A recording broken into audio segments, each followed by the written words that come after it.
exclusive for Patreon video. Today we're gonna cover a case that touches on a very specific topic, and the book that covers the case where I read, and the author called it gay panic. So if you think that could be triggering or unpleasant or anything that might affect you negative, please skip this video. Otherwise, let's talk about Gwen Araujo,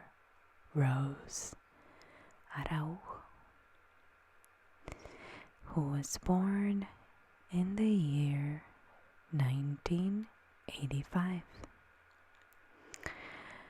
When Amber Rose was born, her name was Edward Araujo Jr.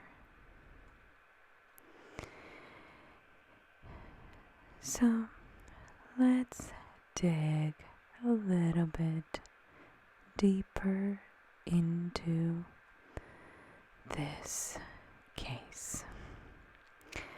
Now that you have the basic understanding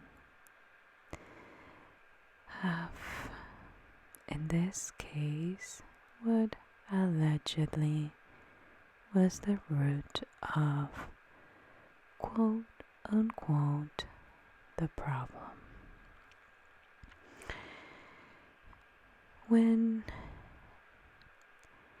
Amber was a baby, they'd call her Eddie.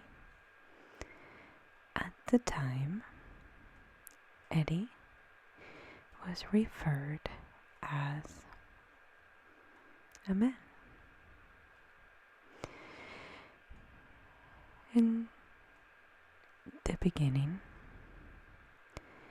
it was very, very hard. At the young age of 10 months old, Eddie's father disappeared after he got a divorce from Eddie's mom. However, Eddie spent his childhood, early years, as any other kid living in the Bay Area of California.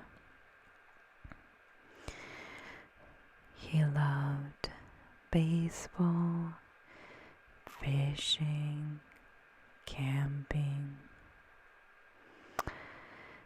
But deep inside, his mother and his sister both knew from an early age that Eddie was different.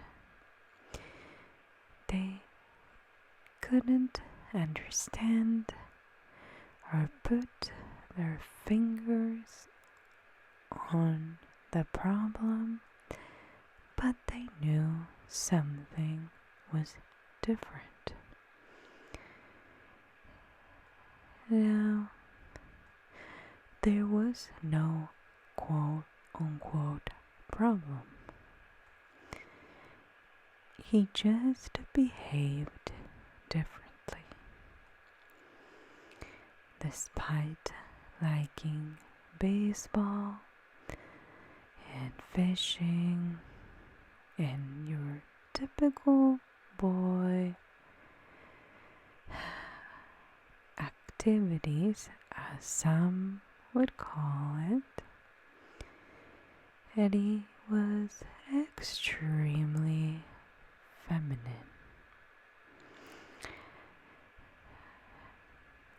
As you can imagine, he had a really hard time at school where his classmates would make fun of him,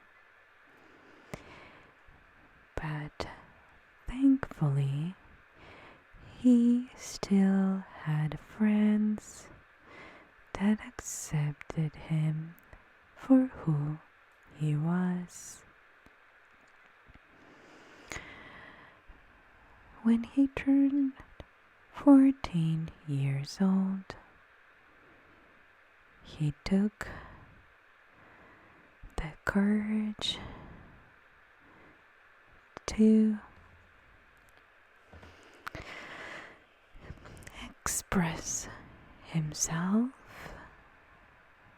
about who he really was.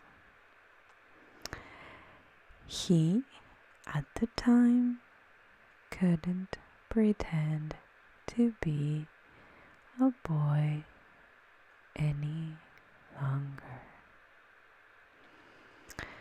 So, Eddie told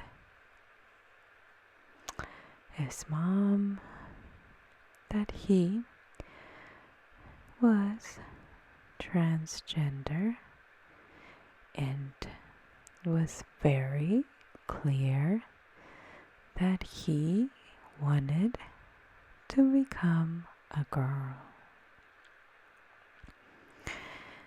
From that point on, she asked to be referred to as Gwen. This name inspired by her favorite musician, Gwen Stefani. In the beginning, it was hard for her mom to follow this, but she accepted her new identity and loved her daughter. At that point, Gwen proudly wore girls' clothes and makeup, which increased the bullying at school, but still found a way to keep some good friends. Gwen just felt like a girl her entire life and took pride in playing the part that someone who had just met her would have a hard time realizing that she was born male. There are a few pictures of Gwen, and sharing her appearance and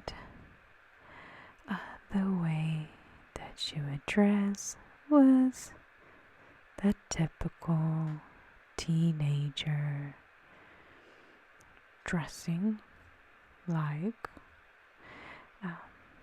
There was nothing out of the ordinary or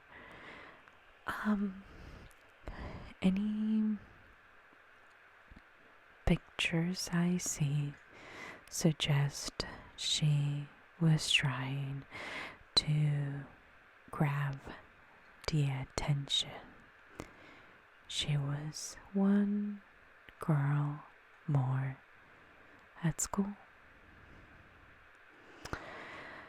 But people who knew her as Eddie bullied her even more. So much so that her grades plummeted and she eventually dropped out of school. She was amazing at applying makeup. So she would do makeup for her friends.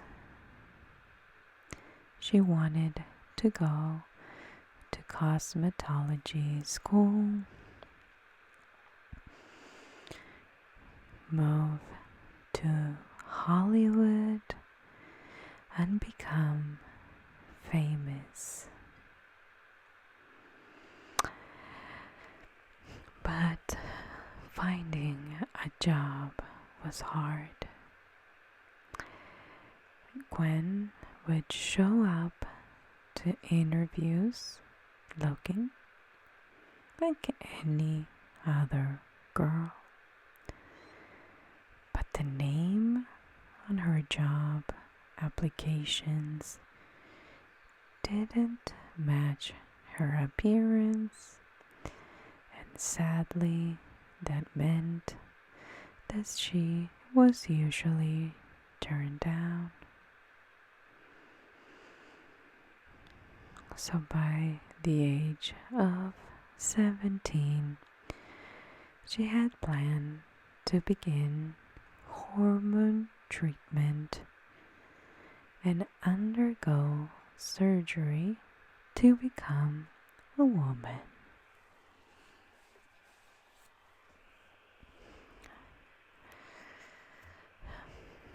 Now, let's fast forward to the summer of 2002. Gwen liked to party, and in one of those summer parties, she met several guys. Jose and Paul Morel were two brothers that rented a house in Newark, California, which is a small residential town midway between San Jose and Oakland. For those of you who are not familiar with the Bay Area, this is located near the south end of the bay. I get my fix of a big city whenever I visit the Bay Area. So all those places sound familiar and kind of click in my mental map. Now, Jose and Paul's house was known as the party house. Teenagers and young adults would frequent these parties, drink alcohol, and smoke marijuana. In late August, Gwen partied with Jose and his friends. Michael Magidson, Jaron Neighbors, and Jason Cazares. So they were at this party house. They were drinking, smoking. All four guys were in their late teens or early 20s, and Gwen, being 17, she was an attractive young girl. They did notice she had a bit of a deep voice, but she was drinking and smoking, flirting with the guys throughout the night. When she left, Jaron turned to the other three and mentioned her deep voice and said, quote, "Could this be a dude?" End quote. They all laughed and didn't take it seriously. As I mentioned before, Gwen was very pretty and behaved like any other teenage girl. Gwen returned to the house and continued partying frequently. She was also flirting with these guys. One evening, she performed oral on Michael. And another night, during some kind of an encounter with Jose, she told him she was having her period and pushed him away.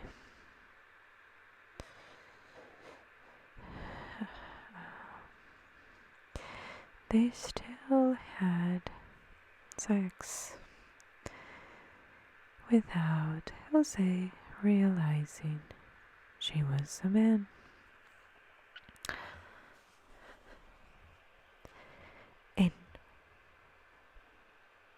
And again, she was a man, referring to her genitalia.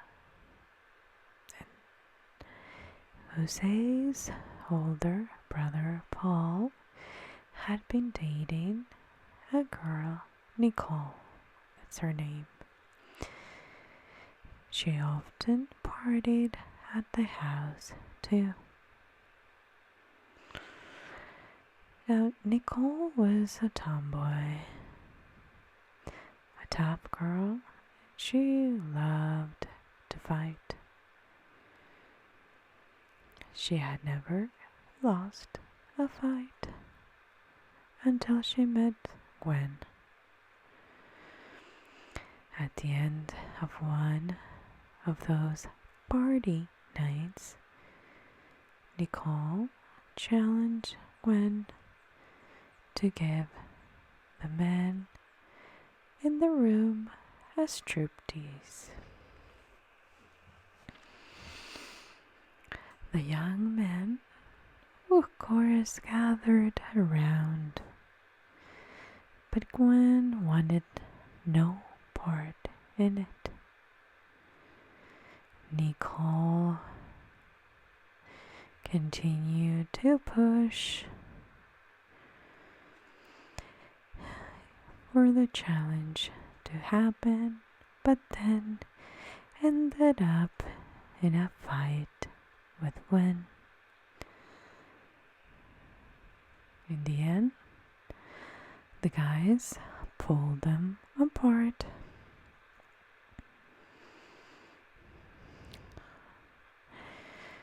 But Gwen had gotten the best of Nicole. Shocked that she received such powerful blows from a girl that much smaller than her, Nicole told the guys, quote, "She fights like a guy." So that night, Jose, Michael, Jaren, and Jason debated whether Gwen could actually be a boy. Of course, the ones who were a little bit more invested were Jose and Michael, who had sexual encounters with her.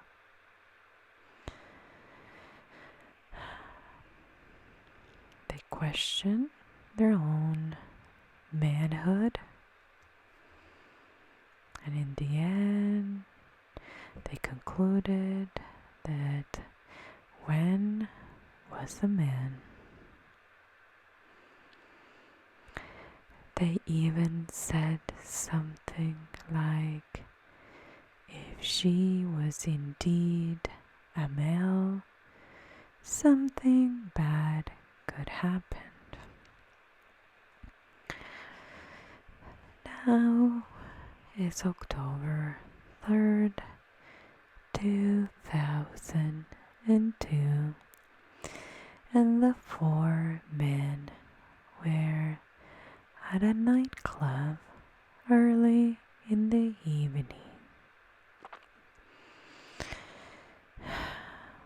They were all upset, and one of them said, this was Jose, quote, "I swear if it's a fucking man, I'm gonna kill him.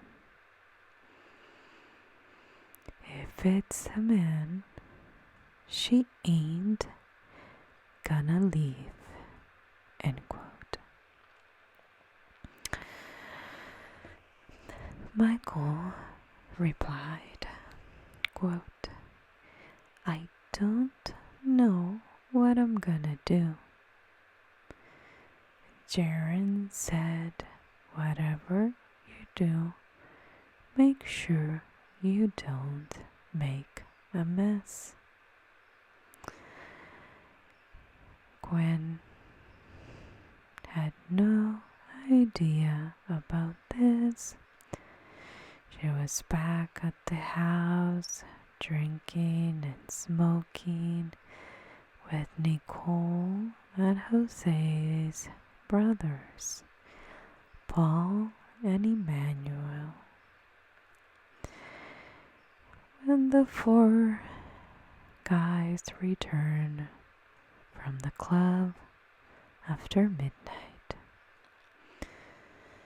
Michael and Jose were obsessed with the possibility that Gwen was a male.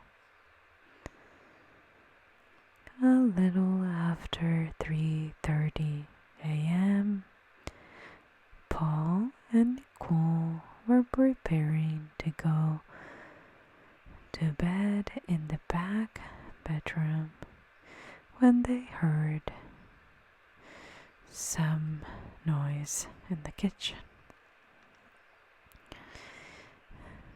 When they went to check it out, they found Michael confronting Gwen and asking if she was a man. Gwen stood in silence. Nicole being upset after the fight, she promotes the idea of finding out. And Michael pushed Gwen into the bathroom where Michael and Gwen talked. But Nicole couldn't wait any longer, and she walked into the bathroom. Gwen, on top of all of this, was very drunk and sleepy. Sitting on the bathroom counter. So Nicole decided to grab Gwen's knees and spread her legs open. She screamed, "It's a man." When Jose heard those words, he started crying and vomiting near the bathroom, while the other guys left to go smoke outside. Jose was mostly worried about himself.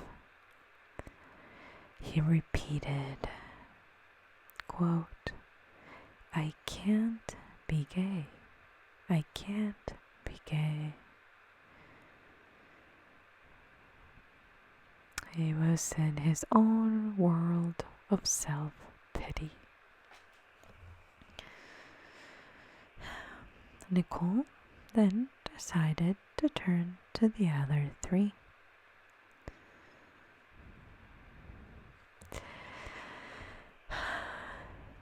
She still felt a little bit of remorse for encouraging all this. So she goes inside the bathroom and tells Gwen, "You better run as fast as you can." Gwen tried, but Jared blocked. Michael grabbed her, threw her to the ground, and sat on her chest, pinning her down.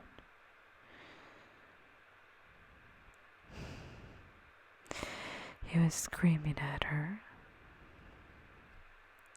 and Nicole, deep inside, knew that something bad was gonna happen. Her boyfriend Paul was on probation, and she was afraid that if he was involved in anything that was about to happen, he could go back to jail. So she ran to the back room, grabbed Paul and his younger brother, and the three left. Michael yanked down Gwen's skirt to show her genitals, then punched her in the face, and then started choking her. But Jared and Jason pulled him away. When Gwen stood up, she begged. But Jose was enraged and grabbed a can of food from the kitchen counter and struck her in the head with it. She fell to the ground. Then he took a frying pan and swung it, hitting her head. Jaron and Jason knew that something was going to happen. So they left the house and went to Jason's house, but then returned with a pickaxe and shovels, because deep inside they knew they would have a body to get rid of. When Jason and Jared arrived, Gwen was still alive and conscious, but she was bleeding from the head and sitting on the couch. Jose didn't want stains, so he took her off the couch. Michael grabbed her and continued to beat her. She then lost consciousness when Michael hit her with his knee, smashing her head against the living room wall.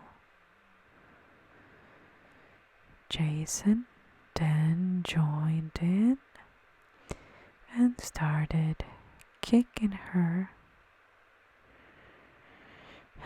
while Jose cried and tried to clean the blood from the couch and carpet. When she was unconscious, Michael tied her ankles and wrists with rope and wrapped her in a comforter in an attempt to stop the blood from spreading. Then he dragged her into the garage. Jared watched as Michael placed a rope around her neck, twisted the rope until eventually strangled her. Jason then hit her in the head twice with a shovel. Jason wasn't sure if the strangling or the shovel had killed her, but it was clear that Gwen was dead. So they put her body in the back Michael's pickup truck, smoked, and discussed what to do next. Then they got on the truck, drove east throughout the night, deep into the El Dorado National Forest in the Sierra Nevada mountains. They dug a shallow grave with the morning light.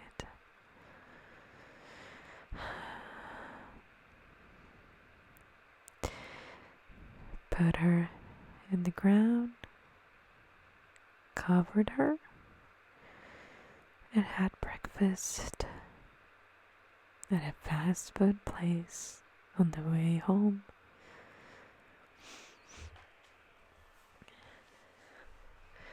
Back at Gwen's home, her mom wasn't worried. Gwen would stay out all night, and sometimes would take a while to come back the next day. But when she didn't come back home the second night, she called the police. Initially, police didn't take her disappearance seriously. She was known to stay out late. She was transgender. She was a partier. But fortunately, it's hard enough for a person to keep a secret. Now think about 7. Within 2 days, Jaren was feeling so guilty.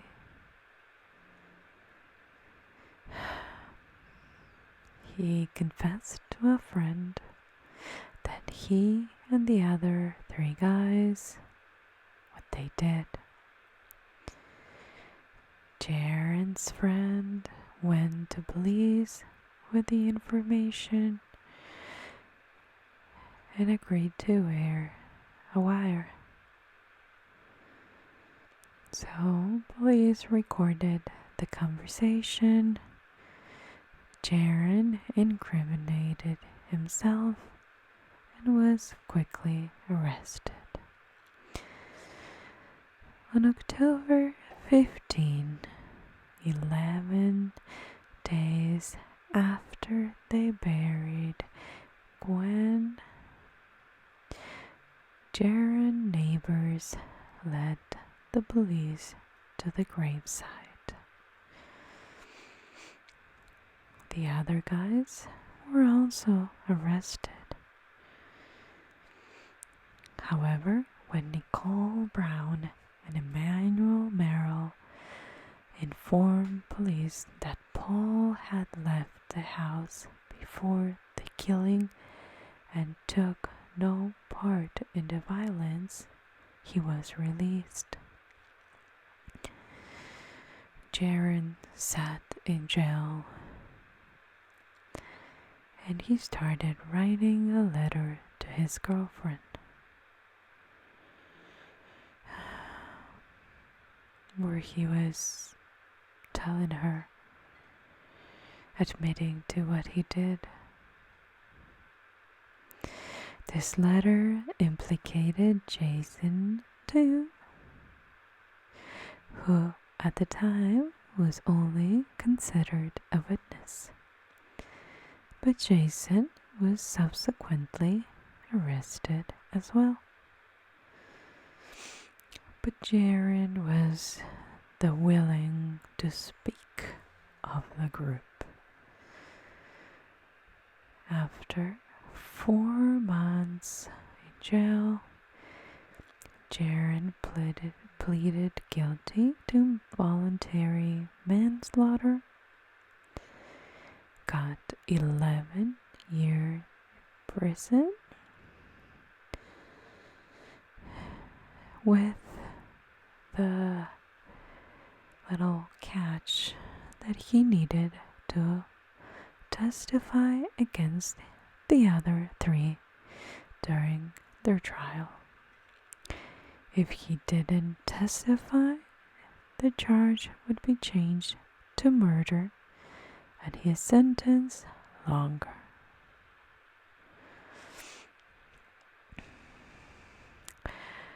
The trial was harsh.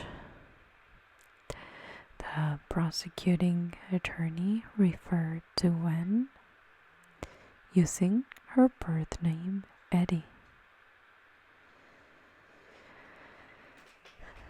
He argued that these 3 guys were acting as a jury of their own.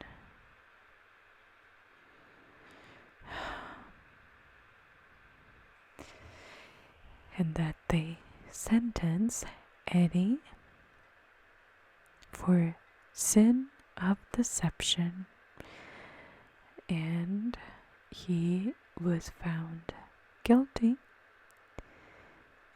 and sentenced to death. The defense attorney argued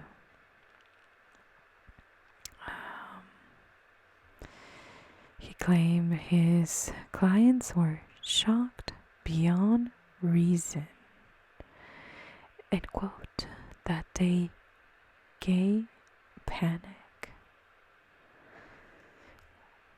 when they realized that they had sex with a man. And he wanted them to be charged of manslaughter at most.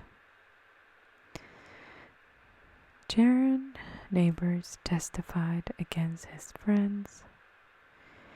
He added that he felt that Michael and Jose had been raped.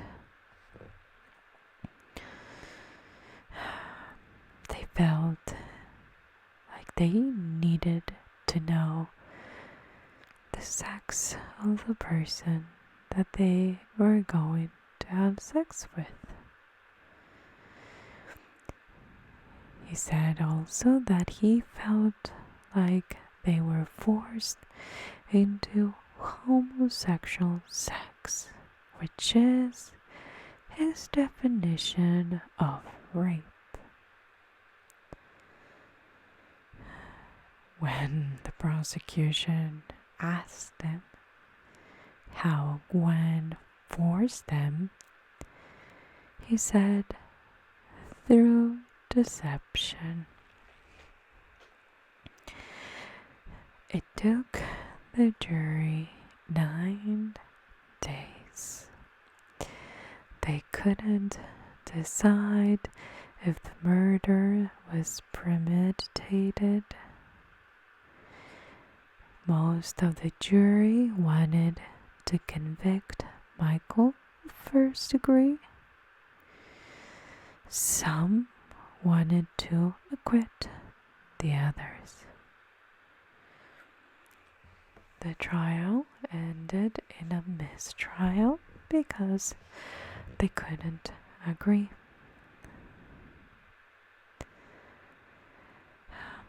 The second trial began more than a year later in May of 2005. By that time, Gwen's mother was granted approval to have her name changed, requiring the defense lawyer to refer to her as Gwen. By now, all 3 defendants had the charge of hate crime added to their first-degree murder. During the second trial, all three defendants blamed each other, including Jaron Neighbors. Jose claimed that Jaron was the one that hit her in the head with the shovel, but Michael had strangled her. Michael admitted that he strangled her, but also said Jaron hit her in the head. But it took 3 months of testimony. Michael and Jose were both found guilty of second-degree murder and got 15 years to life in prison. On the hate crime charge, they were both found not guilty. But the jury was undecided on Jason. To avoid a third trial, he agreed to plead no contest to a lesser charge of manslaughter and was sentenced to 6 years in prison with the credit for the time already done. Needless to say, Gwen's mother suffered PTSD and was unable to return to work as a legal assistant. To make things even harder and sadder,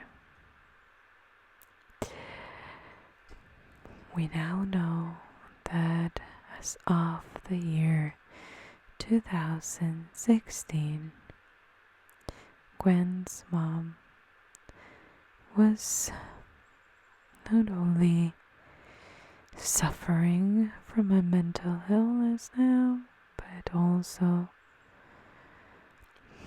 homeless. The murder of Gwen resulted in changes in California laws. The change limited the use of gay or trans panic as a defense. Defendants may no longer claim they were provoked to murder a person based on their gender or sexual orientation. By the year 2016, Jason Casares, Jaron Neighbors, and Jose Morel all had been released from prison.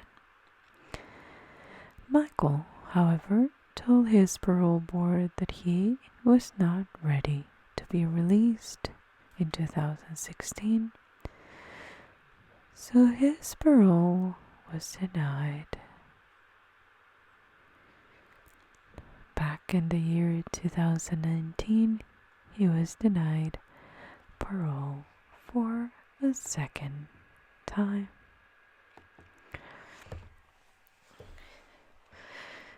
I want to add to this video my personal thoughts on this case that is very gay shaming and very controversial because of that. But I really find it very I don't know. I find this boy's behaviors, quote unquote, like something boys that reject the idea of gay people, like that could have been their reaction, but just the thought of them, which that reaction, I'm not saying it was good, but just the thought of them wanting to make it into a reality really breaks my heart, because a crime is a crime. It doesn't matter if you're killing a woman, a man, a baby, I mean, an elderly. As long as the crime is against a human being, I agree with the law of not having an excuse for doing it. Set aside if this transition was not completely done. Set aside the lie that Gwen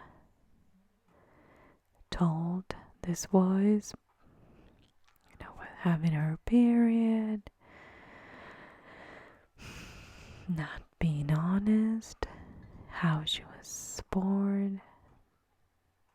She did lie, but you and I have lied as well. In this case, this boys thought that her lie was the perfect excuse for committing a crime. Nobody likes to be lied to. I get it. I am not saying that they're betrayed, feelings of betrayal are not valid. But I think this was a recipe for a disaster. A bunch of underage kids drinking, partying, doing drugs, unsupervised sex with different people, and them knowing, no commitment, no, I don't know. It was the perfect scenario for everything to go wrong. Now, I'm not here to convince you that this is wrong or this is right, this is normal or this is not normal. I don't care about people's political views. I don't care about I care, but I'm not here to discuss them. I'm not here to discuss religious beliefs either, or to put in a trial position Gwen or anybody in her shoes today. I think that sometimes crimes like this involve a lot more than the crime itself.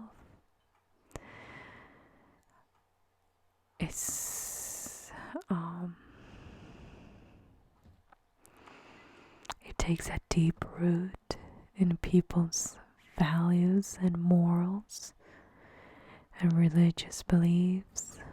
So I understand how this trial was so hard. How do you put aside your views on the situation in general, but particularly somebody who is gay and was not yet transitioned,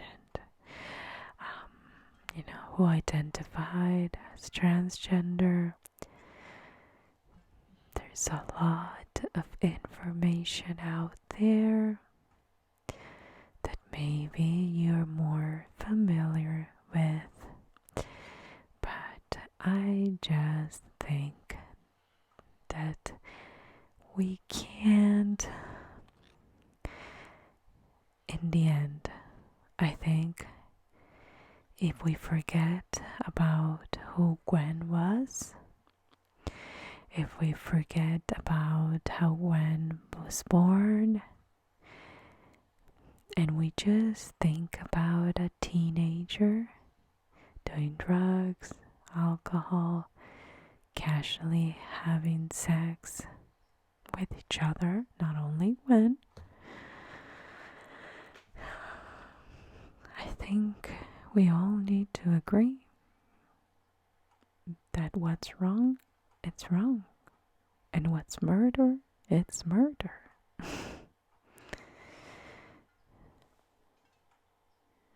So we have to, in my humble opinion, put aside the embellishment that some people used to try to make them seem more innocent of what they really are. And again, I respect your views. If you feel a certain way about this matter, or if you agree with this guy's, I mean, you're entitled